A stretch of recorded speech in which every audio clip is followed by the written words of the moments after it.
Hi, and welcome to this, my lesson on the product rule. And I have to say, this is where I think math starts to get funky.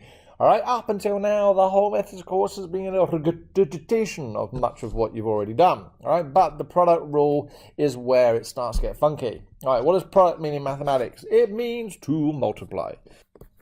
So there is a rule about multiplying stuff, but what? Well, obviously, because the overriding topic here is differentiation, then obviously it's about multiplying things together. So just a quick recap, and no typed this time. Wow, I was obviously trying to plan this lesson by lots of colors. But we've previously looked at differentiation basic terms, right? So again, this is one of those easy ones where you have y is equal to 2x plus 3. Lots of individual terms just strung together. We've looked at negative powers, right? So x to the minus 2. So when we differentiated that, you'd end up with y is equal to minus 2x to the minus 3, minus 3x to the minus 4, and that constant would disappear. We've now had fractional rational powers, right, where it works in exactly the same way. So you'd have y dashed is equal to, bring the power down, 5 on 2x, take away 1 from the power, 3 on 2, plus, bring the power down, 1/3 x, take 1 off the power, minus 2/3, and as usual, the 5 would disappear. And finally, we've had these more complex questions, which were the chain rule questions, where in that situation, what would we have? We'd have y dashed is equal to 3x cubed plus 3x, take 1 off the power, and then multiply by the differential of the brackets, which is 3x squared plus 3. And I would rearrange it and make it look neater.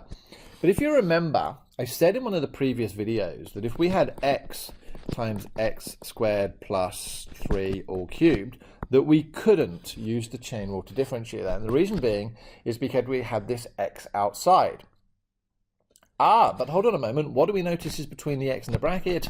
A multiply. And so we have two x terms, or we have two x things multiplied together. And so there must be a rule for that. Oh, there is. It's called the product rule. All right, so here we go. Let's look at this example. We've got a question here that's got two sets of brackets multiplied by each other, right? And we could, if we wanted to, multiply these out to try and differentiate it, right? But wow, would that be long? There must be a better way, and there is. And it's called the product rule. Now, the product rule states that where we have two things multiplied together, we have dy by dx is equal to u times dv by dx plus v times du by dx. What? Where is this u and v coming from? Oh, hold on a moment. How many things am I multiplying together? 2. So the u and v could actually stand for both of these individual terms, and that's true. U and v. Now, generally speaking, the first one's u, the second one's v. It's not going to make any difference whether you call it v then u. It's just convention. So that's the u and v explained. But what's all this business? Is dv by dx. So that will be the differential of v times by the differential of u. So what we're saying is take the original u, multiply by the differential of v, add it to the original v, and multiply it by the differential of u. Now, that's one way of writing it. When I was at school, I actually ended up learning this, that y dashed is equal to u v dashed plus v u dashed. It just made life easier, where a dashed, if we already remember, just means differential. Exactly the same. These two things here mean exactly the same thing. I just think u v dash plus v u dash is a little bit easier to learn. So, let's go back to our example. We have u here and v here, and our formula states that y dashed is equal to uv dash plus vu dash. So I always break out. I always, because it comes in useful later on in the course, break things out. And I say, well, okay, let's write u is equal to 2x squared plus 1. I need to have u dash because it's part of my formula. It's going to be used here. And so I'm going to differentiate that. That gives me 4x, just 4x. I've got v of 5x cubed plus 16, and I need v dashed, which is going to give me 15x squared. Having got that, I can now return and use the information filling in the formula. Now, my advice to you is 100% write out the formula, and then substitute it in. So y dashed is equal to u, which is 2x squared plus 1. Now, why am I putting it in brackets? Because I have one term here, and yet I have two terms here. So I'm going to put them in brackets to make sure I don't make any silly mistakes. And in your methods exam, you actually get penalized if you don't put brackets in the right places. Times v dash. Well, v dash is just 15x squared. I add to that v. Again, I've got one letter being replaced by more than one, so I'm going to put it in brackets. 5x cubed plus 16 times u dashed, which is 4x. Write that slightly simpler by moving the 15x squared, 2x squared plus 1, plus 4x, 5x cubed plus 16. And ladies and gentlemen, there we go. That is the differential of my function. Again, remember, why are we differentiating? To try and find the gradient of the tangent at a point. All right, so don't just think of this as a skill. Always remember you are differentiating to try and find the gradient of a tangent at a point. Right?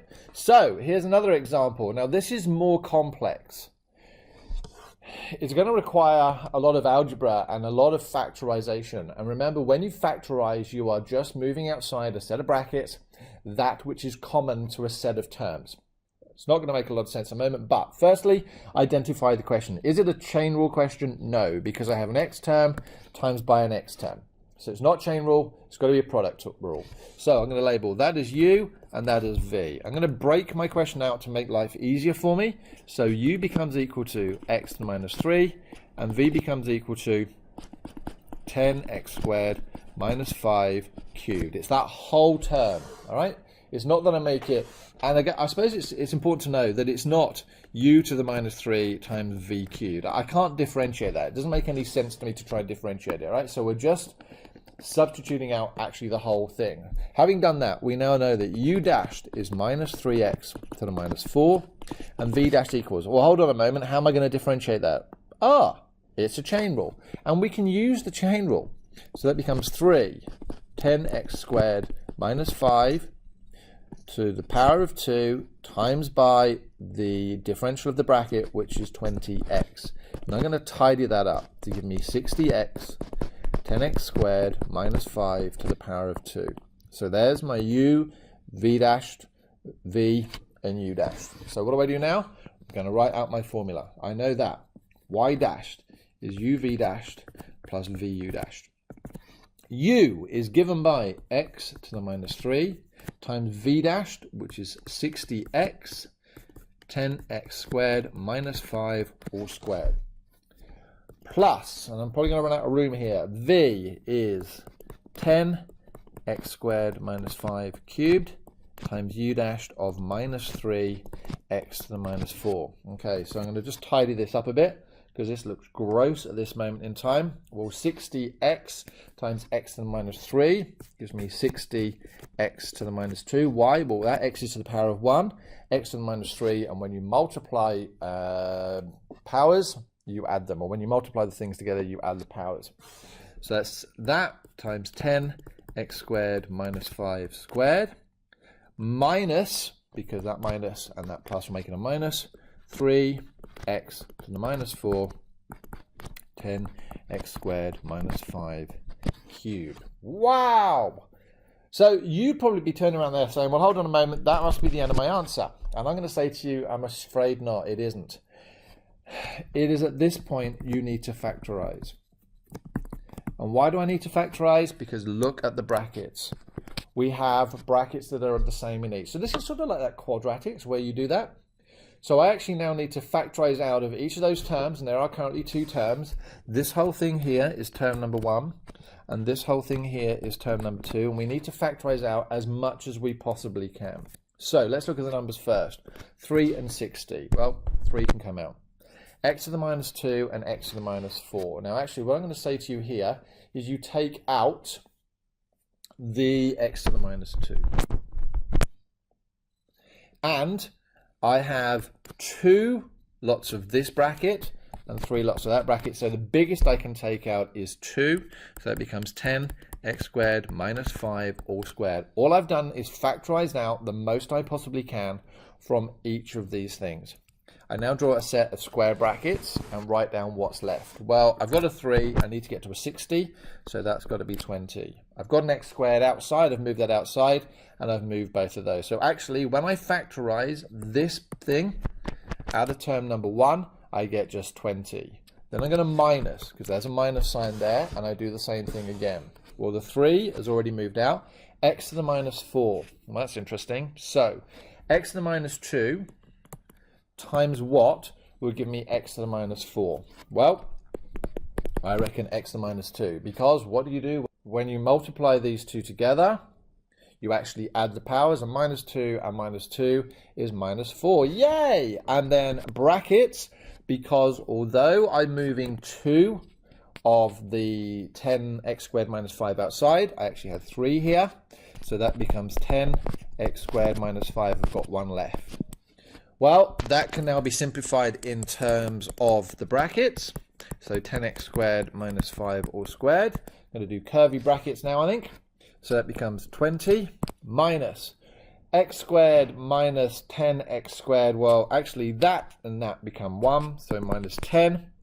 And then we're going to have to add 5x to the minus 2, which gives me a 30 x to the minus 2, 10x squared minus 5 all squared. 20 minus 10 is 10 plus 5x to the minus 2. And ladies and gentlemen, that is the fully differentiated and factorized form of that question above. Yuck! Doesn't look nice, does it? Well, not really, but I've seen this question or this style of question used a lot, particularly because they like it to show that you can factorize. If you look at what this is doing, this question is using the product rule, it's using the chain rule, it's using factorization, and it's using algebraic manipulation. So that one thing, this one question, is hitting 4 areas of mathematics. Okay? Well, those of you who've been watching, there is work to be done in the Cambridge Essentials textbook, question 9J, or exercise 9J, question 1 only. And I just need to say, for those of you who are watching this in internet land, there are lots of more of these I could do with exponentials and logs, but the way we're teaching it here at the school I'm currently in actually makes a huge amount of sense. So we hit the differentiation for just basics, and then we hit it again later on for exponentials, we hit it again later on for logs, and so we will cover all of this again. But if I were you guys, I would make sure you understand how this question here is working. All right, so thanks very much for your time. I look forward to seeing you in the next video. It's been so great having you watch this video that I'd like to see you again and again and again. Wow, we could make some amazing maths together. So, if you'd like to, and you'd like to be updated as to when I upload new videos, why not subscribe by clicking the button on the right?